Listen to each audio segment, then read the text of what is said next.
Assalamualaikum Ustadz, waalaikumsalam, minta nasihat Ustadz. Iman saya selepas kajian selalu turun, semakin jauh semakin hilang, sampai datang waktu kajian berikutnya. Sangat berat mengamalkan ilmu yang kita dapat ketika kajian. Syukran. Ya, terima kasih, jazakallahu khairan. Yang pertama, berdoa kepada Allah Subhanahu wa taala. Wasta'in billah. Sekali lagi minta pertolongan kepada Allah Subhanahu wa taala. Senantiasa membaca doa Allah, wa'ini ala dzikrika wa syukrika wa husni ibadatik. Kalau Mu'adz bin Jabal saja Allah perintahkan untuk membaca doa tersebut, apalagi kita. Mu'adz bin Jabal yang paling tahu halal dan haram, diajarkan oleh Nabi, ya Allah, a'inni, tolonglah aku agar aku bisa berzikir kepadamu, bersyukur kepada dirimu dan memperbaiki amal ibadahku. Itu Mu'adz bin Jabal, dai-nya Nabi, yang paling mengerti tentang halal dan haram. Apalagi kita, berdoalah kepada Allah Subhanahu wa taala. Dan yang kedua, kan iman semakin turun sampai datang waktu kajian berikutnya. Antum kajian berarti berapa kali sekali? Kalau misalnya selama ini 2 bulan sekali, maka tambah untuk memperkecil range waktu sehingga turunnya nggak jauh-jauh amat. Ini udah turun terus sampai kajian berikutnya, kajiannya 3 bulan sekali. Ya keburu hilang dari peredaran. Jadi kalau bisa kajiannya ditambah kuantitasnya selama tidak melalaikan dari kewajiban-kewajiban yang lain. Jadi kalau jangan nunggu seminggu sekali, seminggu 3 kali, begitu loh. Tambah. Karena memang majelis taklim itu adalah charger keimanan yang luar biasa. Allah berfirman dalam surat Ali Imran ayat 101. Ketika Allah menggaransi imannya para sahabat, wa kaifa takfurun wa antum tutla alaikum ayatullah wa fikum rasuluh. Bagaimana kalian bisa kafir setelah kalian beriman, sedangkan kalian mendengar ayat-ayat Allah dibacakan dan di tengah-tengah kalian ada Rasulullah sallallahu alaihi wasallam. Jadi Allah katakan kalian akan istiqomah ketika kalian mengamalkan 2 poin di atas. Atau mohon maaf, kalian bisa istiqomah karena kalian mengamalkan 2 poin di atas. Poin yang pertama apa kata Allah? Wa antum tutla alaikum ayatullah. Kalian mendengar firman-firman Allah dibacakan. Dan yang kedua, di tengah-tengah kalian ada Rasulullah. Saya ingin tanya, 2 poin ini ada tidak di majelis taklim? Ada, karena di majelis taklim kita mendengar ayat-ayat Allah dibacakan. Dan yang kedua, kita berinteraksi dengan Nabi kita SAW melalui sunnah-sunnahnya. Maka ini salah satu kiat istiqamah. Kiat istiqamah. Allah Ta'ala bisa. Tapi sengaja kita tidak sebutkan di sesi materi karena yang saya fokuskan adalah poin-poin yang tidak sering dibahas gitu loh. Mungkin dibahas tapi nggak sesering poin-poin yang lain. Kalau misalnya ngaji atau doa dan seterusnya, itu kan sebuah poin-poin yang senantiasa kita dengar kalau kita berbicara tentang istiqamah. Nah, untuk memperkaya, karena kan kajian seperti ini kajian refreshing. Bukan kajian inti, kajian intinya adalah ketika antum duduk di kajian ustadz-ustadz di Bandung, seperti antum duduk di kajiannya Ustadz Abu Haidar hafizahullah atau Ustadz Beni hafizahullah dan ustadz-ustadz yang lain. Tapi kalau kajian seperti ini kajian refreshing. Wallahu ta'ala bishawab. Dan yang ketiga, teman pergaulan itu penting. Teman pergaulan, jaga teman pergaulan. Almaru ala dini khalili. Seseorang di atas agama sahabatnya. Falyanzur ahadukum man yukhalil. Maka lihatlah dengan siapa dia bersahabat. Assalamualaikum warahmatullahi wabarakatuh. Ustadz mau tanya bagaimana kalau mengirim nasihat lewat medsos, apakah termasuk kesombongan? Jazakallahu khairan. Ya, terima kasih atas pertanyaannya. Hadirin yang dirahmati oleh Allah Subhanahu wa taala. Kita perlu tahu definisi dari kesombongan, dan yang sudah mendefinisikannya adalah Rasulullah sallallahu alaihi wasallam. Apa kata Nabi? Al-kibru batarul haq wa ghamtun nas. Sombong adalah sikap menolak kebenaran dan meremehkan manusia. Jadi kalau 2 poin ini tidak ada dalam hati kita, maka tidak ada kaitannya dengan kesombongan. Ingat, kesombongan bukan posting atau tidak posting, tweet atau tidak tweet, mention atau tidak mention, tetapi apa amalan hati kita. Wallahu ta'ala bishawab.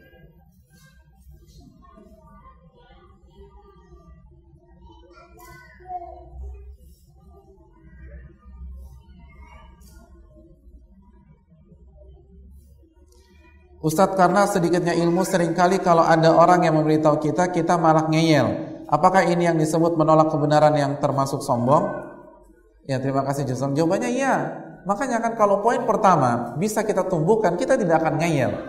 Kalau kita terus merasa bodoh, maka kita akan berterima kasih ketika kita diberitahu. Orang yang ngeyel karena merasa lebih pintar, lebih tahu, atau merasa diri lebih hebat, atau tidak mau kemaksiatannya itu terungkap. Dan Nabi mengatakan kesombongan adalah menolak kebenaran dan meremehkan manusia. Maka tumbuhkan rasa diri merasa rendah, merasa diri bodoh, merasa diri nggak ngerti apa-apa, sehingga kita akan belajar dan belajar terus. Jangan pernah merasa kenyang, karena kalau kita sudah merasa kenyang, maka kita tidak akan memasukkan suapan ke dalam keimanan kita. Bagaimana cara menghilangkan sifat ujub dan bagaimana doa menghilangkan ujub? Ya, terima kasih dan jazakallahu khair atas pertanyaannya.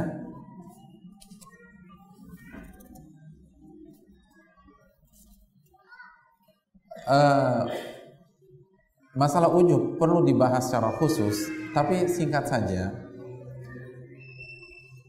Ujub adalah menduakan Allah dengan diri kita, dengan meyakini bahwa kitalah sebab mengapa kita istiqomah, kitalah sebab kenapa kita taat. Karena saya itu pintar, karena saya memang pantas untuk menjadi orang pintar. Karena saya memang pantas untuk jadi orang taat kepada Allah Subhanahu wa taala. Ini karena kehebatan saya. Hadirin yang dirahmati oleh Allah Subhanahu wa taala, cara menghilangkannya adalah dengan merenungi nama-nama dan sifat-sifat Allah Subhanahu wa taala. Bahwa Allah Al-Hadi, Allah Ar-Rahman, Allah yang memberikan kita taufik, memberikan kita hidayah, bukan diri kita sendiri. Saya ingin tanya, apa jasa kita dibanding jasa Abu Talib kepada Rasulullah SAW? Tapi kalau Allah tidak berikan hidayah, maka tidak ada orang yang bisa mendapatkan hidayah walaupun jasanya sudah sangat banyak sekali. Kita ini baik bukan karena kita baik, tapi karena Allah yang memberikan taufik kepada kita. Dan di antara doa yang umum yang bisa kita terapkan adalah ya muqallibal qulub tsabit qalbi ala dinik. Wa idzat yang membolak-balikan hati, kokohkanlah hatiku di atas agamamu. Dan ingat, orang yang ujub pasti gagal. Jangankan kita, sebagian sahabat yang baru masuk Islam saja ketika khilaf dan sempat ujub. Ini bukan semua sahabat ya, hanya 1-2. Dan itu mereka baru masuk Islam. Di perang apa? Perang Hunain. Allah kalahkan satu pasukan yang di dalamnya ada Nabi SAW. Di ronde pertama Allah berfirman dalam surat At-Taubah ayat 25, wa yawma Hunain id a'jabatkum kathratukum laqad nasarakumullah fi mawatin katsira wa yawma Hunain id a'jabatkum kathratukum. Sesungguhnya Allah yang telah menolong kalian di berbagai macam peperangan. Ingatlah apa yang terjadi di perang Hunain ketika kalian ujub dengan kekuatan pasukan kalian. Ternyata ujub kalian tidak ada manfaat sama sekali. Allah Ta'ala bisawab.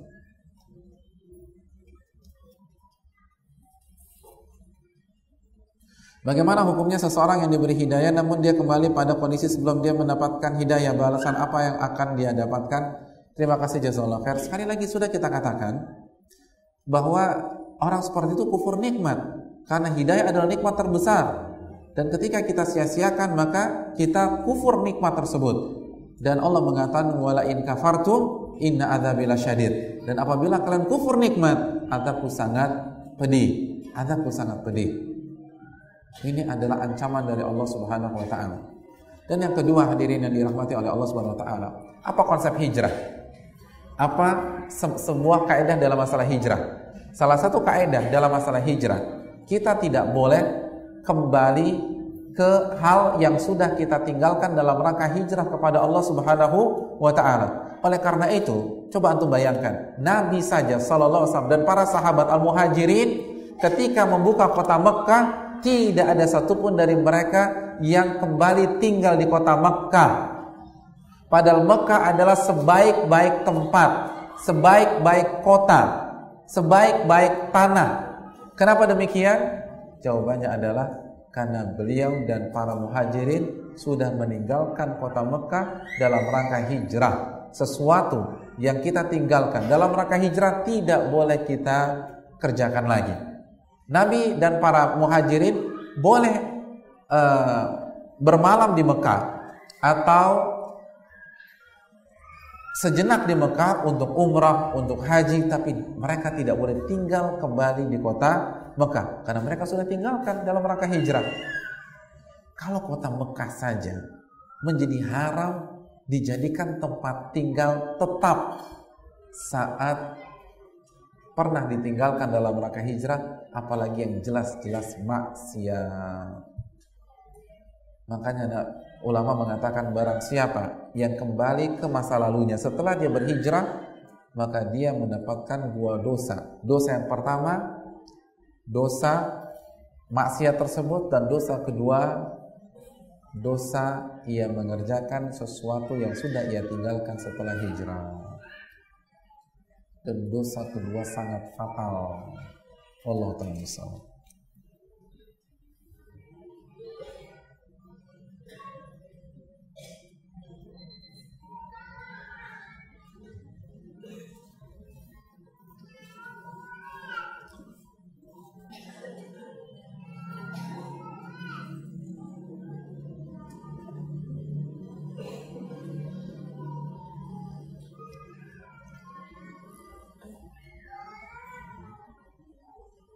Bagaimana sikap kita kepada orang lain yang belum mengaji dengan mengingatkan diri kita supaya tidak sombong? Apakah kita tidak memperdulikan untuk menjaga kesombongan kita? Hadirin yang dirahmati oleh Allah Subhanahu wa taala, tidak ada kaitannya antara menjaga diri dari kesombongan dengan amar ma'ruf nahi mungkar.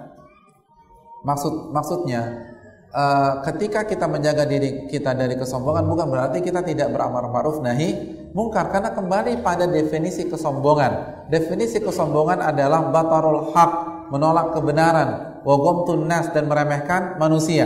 Maka selama kita mengingkari yang mungkar dan mengajak kepada kebenaran tanpa memiliki perasaan di atas, maka kita tidak divonis sebagai orang sombong. Bahkan hadirin sekalian, ini yang perlu kita camkan. Pada saat kita menyalahkan saudara kita, mengingkari yang mungkar, saat itu dilakukan saudara kita, maka tumbuhkan perasaan, bisa jadi orang yang kita ingkari itu lebih baik. Jadi kita tetap mengingkari kemungkaran, tetapi di waktu yang sama kita meyakini dan kita merasa orang itu lebih baik daripada kita, lebih soleh daripada kita, lebih bertakwa daripada kita. Mungkin nggak seperti itu? Mungkin, dan sangat masuk akal. Contohnya gimana? Analogi sederhana deh. Misalnya kita dan teman kita mengikuti ujian fisika. Soalnya ada 10 soal. Lalu teman kita salah di nomor 6 dan kita betul di nomor 6. Boleh nggak kita salahkan dia? Antum salah. Rumusnya salah, harusnya begini. Antum isinya berapa? 5. Harusnya jawabannya 4. Ini yang benar. Nah, ketika kita menyalahkan saudara kita, teman kita yang salah di nomor 6, bukan berarti kita lebih pintar dari dia. Iya enggak? Bisa jadi dia dapat nilai 9 karena dia cuma salah di nomor 6, kita dapat nilai 5 karena kita salah 5 soal. Bukan di nomor 6, kita salah di nomor 2, di nomor 3, di nomor 4, di nomor 7, nomor 8. Maka kita dapat 5. Soalnya 10. Jadi silakan salahkan orang kalau memang dia salah dengan cara yang santun, dengan niat yang ikhlas, tapi bukan berarti kita merasa lebih baik daripada dia, lebih bertakwa daripada dia, lebih soleh daripada dia, karena bisa jadi kesalahan kita selain dari itu sangat amat banyak dan mengalahkan kesalahan dia. Jelas ini hadirin sekalian? Wallahu ta'ala bishawab.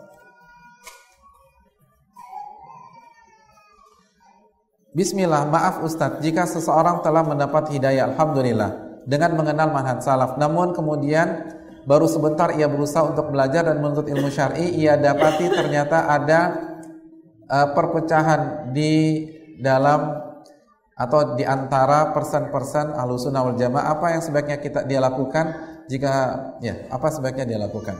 Ya, terima kasih jazakallah atas pertanyaannya. Hadirin yang dirahmati oleh Allah, ini memang modus iblis. Nabi bersabda dalam hadis Tirmidzi, "Inna syaitan qad ya'isa an ya'budahul musallun illa fi tahrishi bainahum." Sesungguhnya syaitan sudah putus asa untuk diibadahi oleh orang-orang yang salat.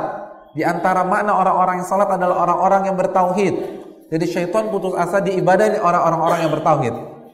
Karena jelas kalau kita sudah belajar tauhid, mau nggak kita beribadah kepada syaitan? Nggak mau lah. Kita diajak beribadah kepada Nabi saja mau nggak? Antum udah belajar kitab tauhid, disuruh sujud di makam Nabi mau? Nggak mau, apalagi sama syaitan, kan demikian. Syaitan udah putus asa diibadahi oleh orang-orang yang bertauhid. Tapi syaitan punya plan B. Apa plan B-nya? Tahrish bainahum, mengadu domba di antara mereka. Biar mereka pecah, biar mereka tidak cocok, biar mereka saling gibah, biar mereka saling membicarakan satu dengan yang lain. Ini modus syaitan. Maka jangan sampai menjadi kuda tunggangan syaitan, laknatullahi alaih. Jadi ini hal yang sudah dikatakan Nabi SAW. Itu yang pertama. Yang kedua, kembali kepada konsep tadi. Kita belajar untuk diri kita sendiri. Maka gak ada hubungannya. Orang lain pecah, kenapa kita harus down? Kita ini belajar untuk diri kita sendiri, bukan menjadi pengamat. Kita belajar untuk diri kita sendiri. Kalau misalnya kita bisa menasihati mereka, silakan kita nasihat. Tapi kalau kita baru, ini kan konteksnya baru. Lalu ada orang yang pecah sana pecah sini, urus diri sendiri. Ibda binafsik. Mulai dari diri Anda. Dan kita belajar untuk diri kita sendiri. Dan ingatlah pada hari kiamat, tidak ngaji karena ada alasan perpecahan internal, tidak akan diterima oleh Allah Subhanahu wa taala. Jadi alasan ketidakngajian kita karena ada perpecahan di kalangan internal ikhwan dengan ikhwan, itu sebuah alasan yang tidak akan diterima oleh Allah Subhanahu wa taala. Tidak akan diterima.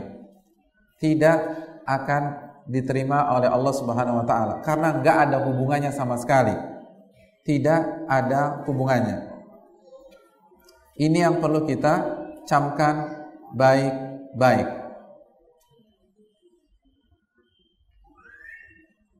Oleh karena itu, tetaplah istiqomah belajar. Dan jangan bermain dengan fitnah. As-sa'id man junnibal fitan, kata Nabi SAW. Orang yang bahagia adalah orang yang dihindari dari fitnah. Dan di antara fitnah adalah perpecahan.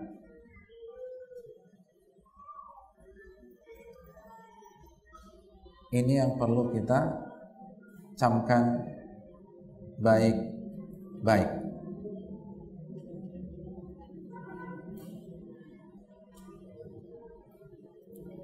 Dan hadirin yang dirahmati oleh Allah Subhanahu wa taala, ingat firman Allah, laha ma kasabat walakum ma kasabtum wala tus'aluna amma kanu ya'malun. Dalam surat Al-Baqarah ayat 134 Allah mengatakan laha ma kasabat, mereka akan mendapatkan ganjaran dari apa yang mereka kerjakan, dan kalian akan mendapatkan ganjaran dari apa yang kalian kerjakan, dan kalian tidak akan ditanya apa yang mereka kerjakan. Terus buat apa ngurusin orang? Yang pecah akan mempertanggungjawabkan perpecahannya di hadapan Allah, dan kita nggak akan ditanya tentang perpecahannya. Maka buat apa kita ribet ngurusin ini? Belajar. Dan alasan futur karena melihat perpecahan sebuah alasan yang tidak diterima oleh Allah.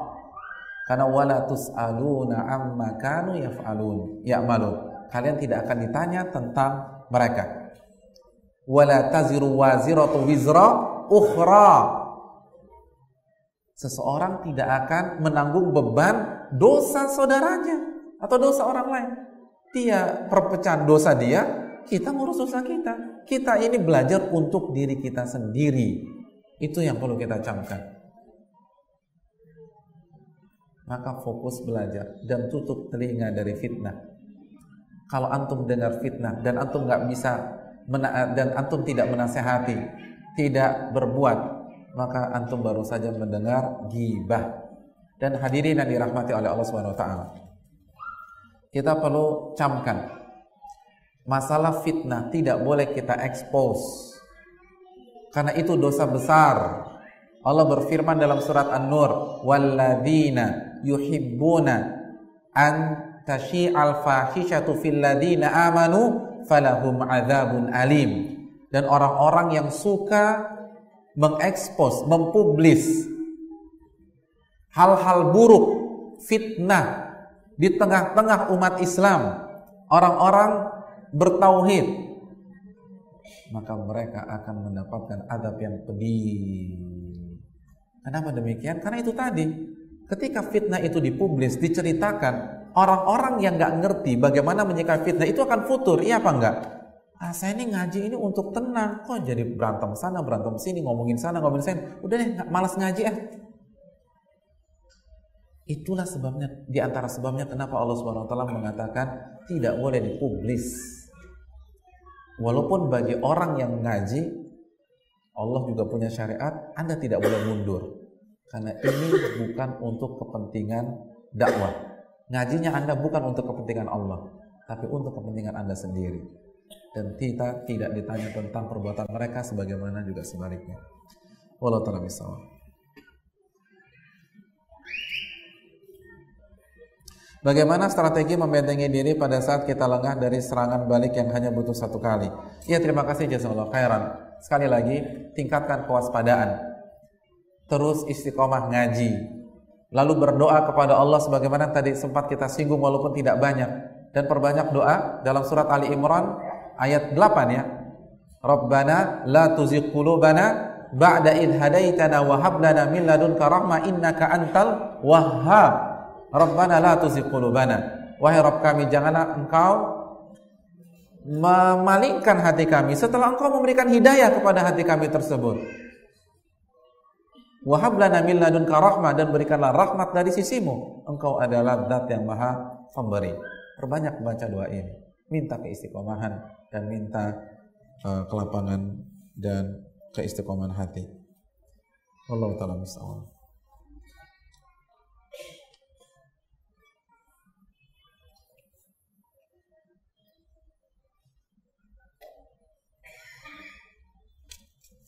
Pak Ustadz, gimana kalau terlanjur jatuh? Bagaimana untuk bangkit lagi? Memang susah, tapi bukan berarti tidak bisa. Ya, terima kasih, betul. Itu kan kesimpulan kita tadi.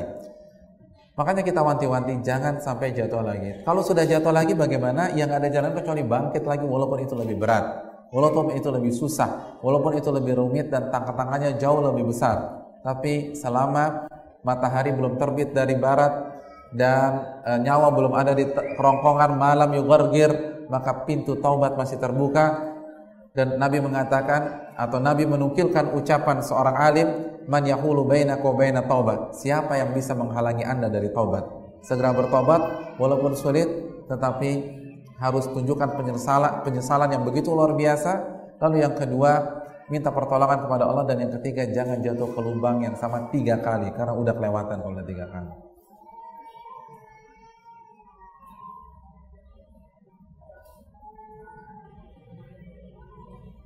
Assalamualaikum Ustaz. Waalaikumsalam.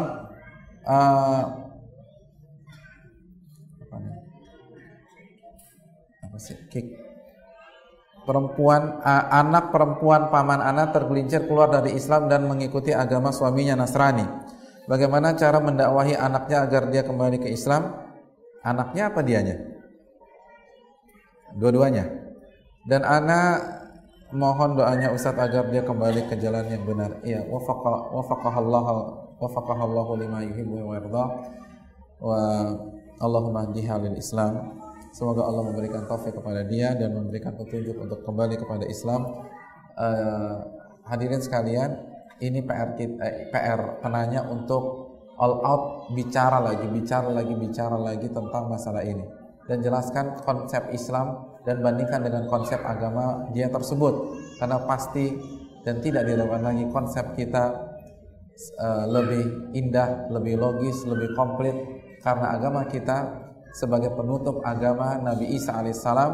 Dan Nabi Isa alaihissalam ketika diturunkan kembali, beliau akan mengikuti syariat Nabi Muhammad SAW, dan agama mereka sudah dirubah dan tidak original lagi.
Bagaimana agar terus bisa menjaga hidayah dan istiqomah? Amalan apa yang harus dilakukan? Apakah kehilangan hidayah itu termasuk qada dan qadar Allah yang telah tertulis di Lauhil Mahfuz? Bagaimana cara membuang sifat sombong? Ya, terima kasih, jazakallahu khairan. Adapun yang poin yang pertama, itulah kajian kita dan dikombinasikan dengan kajian ustadz-ustadz lain, misalnya Ustadz kita, Ustadz Abu Haidar hafizahullah yang telah menjelaskan juga masalah ini. Intinya adalah berilmu dan beramal dan jaga pergaulan serta perbanyak doa kepada Allah Subhanahu wa taala. Sebenarnya intinya itu ya. Jadi rajin ngaji karena surat Ali Imran ayat 101 tersebut. Lalu yang kedua, amalkan ilmu, dan yang ketiga, jaga pergaulan kita. Simpel tetapi tidak semua orang bisa komit dalam mengerjakannya, dan kalau kita bisa komit, insya Allah itu adalah kunci keistiqomahan. Apakah kehilangan hidayah ada di Lauhil Mahfuz? Jawabannya ada. Kalau udah kejadian pasti ada. Wa kullu syai'in ahsaynahu fi imamin mubin, dalam surat Yasin misalnya, dan semuanya sudah kita catat di Lauhil Mahfuz. Begitu juga dalam surat Al-An'am ayat 59, semuanya sudah dicatat. Namun yang jadi masalah, kan Allah memberikan kita kehendak. Allah memberikan kita kehendak. Fa'alhamaha fujuraha wa taqwaha. Dan Allah memberikan potensi kebaikan dan potensi keburukan kepada kita. Dan kita diberikan pilihan. Wa ma tasyauna illa ayyasha'allahu rabbul alamin.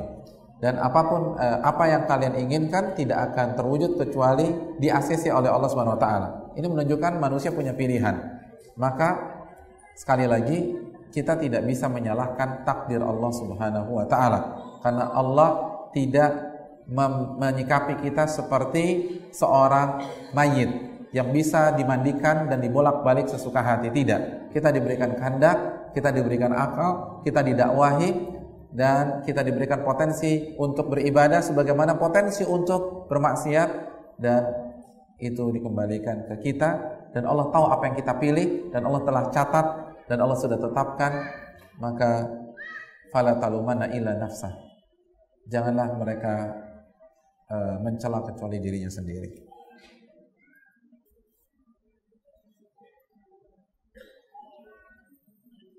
Assalamualaikum Ustaz. Waalaikumsalam. Ada orang yang tidak sholat ketika ditanya menjawab belum dapat hidayah. Ada akhwat belum berkerudung ketika ditanya menjawab belum dapat hidayah. Apakah dibenarkan jawaban mereka? Jawabannya benar secara teks, tetapi polanya salah. Karena Allah tidak akan memberikan hidayah tanpa ada usaha. Innallaha la yughayyiru ma bi qaumin hatta yughayyiru ma bi anfusihim. Allah tidak akan merubah, memberikan hidayah kepada sebuah kaum sampai kaum itu berusaha untuk merubah dirinya sendiri. Jadi iya, mereka tidak dapat hidayah karena kesalahan mereka. Ini yang perlu kita camkan. Wallahu a'lam bishawab.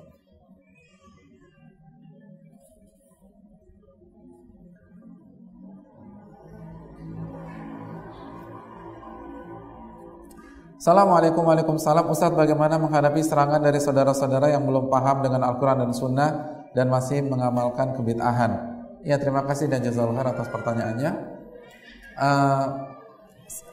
Sikap yang terbaik adalah sikap Rasulullah SAW. Dan apa yang Allah firmankan di dalam Al-Quranul Karim, Allah berfirman dalam surat Fussilat ayat 34, idfa' billati hiya ahsan fa idzal ladzi bainaka wa bainahu adawatun ka'annahu waliyyun hamim. Balaslah yang buruk dengan yang lebih baik.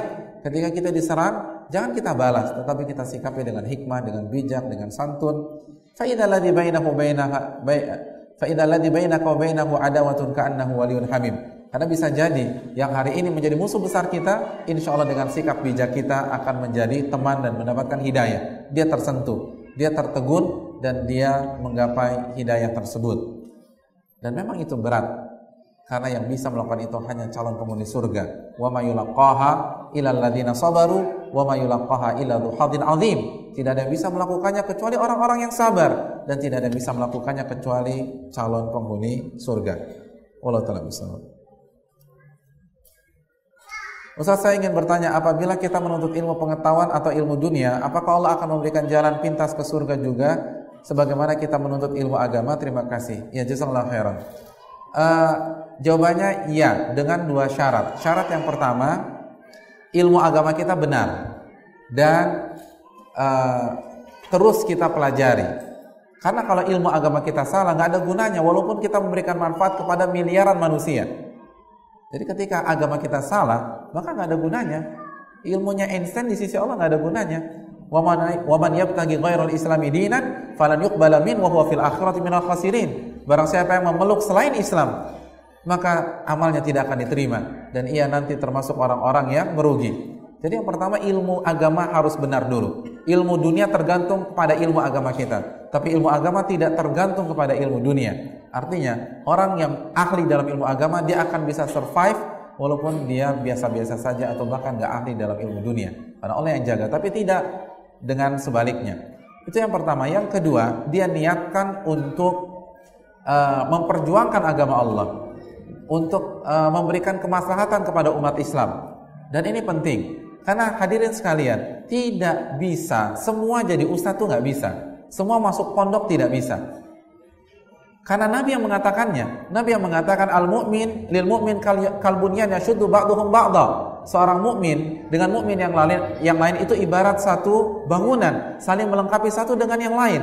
Harus ada yang berperan sebagai baja ringan, harus ada yang berperan sebagai batako, harus ada yang berperan sebagai batu kali, harus ada yang berperan sebagai air, harus ada yang berperan sebagai semen, harus ada yang berperan sebagai tanah, harus ada yang berperan sebagai genteng. Karena bangunan, kata Nabi SAW. Begitu juga, harus ada yang menjadi ekonom, harus ada yang menjadi birokrat yang mengerti sunnah Nabi SAW, harus ada yang berperan sebagai sosiolog, harus ada yang berperan sebagai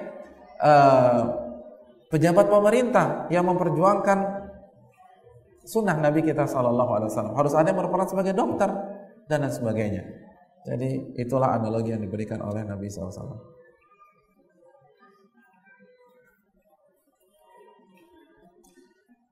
Menjaga hidayah dengan istiqomah menuntut ilmu tetapi bepergian tidak ada mahram. Batasan mahram itu siapa saja? Apakah sesama akhwat bisa dianggap mahram ketika bepergian? Ya, terima kasih, jazakallahu khairan. Mahram adalah orang yang haram kita nikahi selama-lamanya. Maka mahram itu silang. Mahram wanita itu laki-laki, mahram laki-laki itu wanita. Dan keterangannya ada dalam surat An-Nisa ayat berapa? Ayat 23 kalau tidak salah ya. Dan An-Nur ayat 31. Dan tidak mungkin kita bahas di sesi tanya jawab ini. Itu yang pertama. Yang kedua, walaupun semua ulama sepakat sesama akhwat itu bukan mahram, namun ulama membolehkan, atau sebagian ulama membolehkan dalam satu kasus. Maksudnya begini, banyak orang bicara tentang safar tanpa mahram itu tidak membaca buku-buku para ulama. Bolehkah seorang wanita safar tanpa mahram? Jawabannya apa? Boleh apa tidak? Boleh apa tidak? Boleh apa tidak? Diperinci. Yang pertama, jika safarnya darurat, maka boleh tanpa keraguan dengan ijma' para ulama. Kalau safarnya darurat. Contoh, ada seorang wanita mendapatkan ancaman di malam hari. Besok Anda akan kami perkosa bertujuh. Dan dia harus lari malam itu. Ternyata suaminya nggak ada, mahramnya nggak ada. Kalau dia lari malam itu tanpa mahram, boleh nggak dia keluar dari negeri itu tanpa mahram? Boleh apa tidak? Atau dia memilih, saya tetap teguh tidak beranjak dari kampung ini. Kalau diperkosa ya sudah, nikmatin saja Pak Ustadz. Apakah bisa begitu? Jawabannya tidak bisa. Silakan keluar dan Anda wajib keluar. Tanpa mahram? Ya, tanpa mahram, ijma' para ulama. Silakan buka buku-buku para ulama. Itu poin yang pertama. Poin yang kedua, safar yang wajib. Safar yang wajib. Seperti haji pertama, umrah pertama, disinilah ranah khilaf para ulama. Imam Syafi'i mengatakan boleh jika misalnya ada teman, sekelompok wanita yang aman, ada rombongan dan seterusnya. Ini adalah pendapat Al-Imam Asy-Syafi'i rahimahullahu taala dan sebagian para ulama yang lain. Sebagian ulama seperti Al-Imam Ahmad mengatakan nggak boleh karena hadisnya umum, la yahilu limra'atin tu'minu billahi wal yawmil akhir an tusafira masirata yawmin wa laila illa ma'adhi mahram. Dalam hadis riwayat Imam Muslim, Nabi mengatakan tidak halal seorang wanita yang beriman kepada Allah dan hari akhir untuk melakukan safar kecuali ditemani oleh mahramnya. Dan safar di sini umum, mau safar wajib kek, mau safar mubah kek, mau safar sunnah, umum. Dan inilah pendapat yang lebih kuat. Hanya saja saya ingin ingatkan, memang masalah di safar wajib, masalah khilaf yang ditoleransikan. Karena masalahnya pelik. Masalahnya tidak sesimpel sebagian orang berpikir. Masalahnya cukup pelik. Maka ini adalah hal yang ditoleransikan jika safarnya safar wajib. Sekali lagi, jika safarnya wajib, hukumnya wajib, seperti haji pertama atau umrah pertama. Yang poin yang ketiga, safar yang non wajib dan non darurat, seperti safar sunnah, safar mubah, apalagi yang haram atau makruh. Contohnya apa? Haji kedua, umrah kedua, ketiga, keempat dan seterusnya. Hukum umrah kedua apa? Jelas sunnah dengan kesepakatan para ulama. Atau misalnya ingin rekreasi, dari Jakarta ingin ke Bandung untuk pergi ke FO misalnya, belanja atau berlibur. Apa hukum rekreasi dan belanja? Hukumnya mubah. Boleh tidak tanpa mahram? Ulama mengatakan mayoritas ulama melarang. Bahkan Ibnu Hajar menukilkan ijma' nggak boleh. Termasuk Imam Syafi'i melarang masalah ini. Jadi hendaknya kita tahu duduk persoalannya sehingga kita tidak salah dalam berfatwa. Mohon maaf waktu sudah habis. Tidak semua pertanyaan bisa dijawab karena keterbatasan ilmu dan keterbatasan waktu.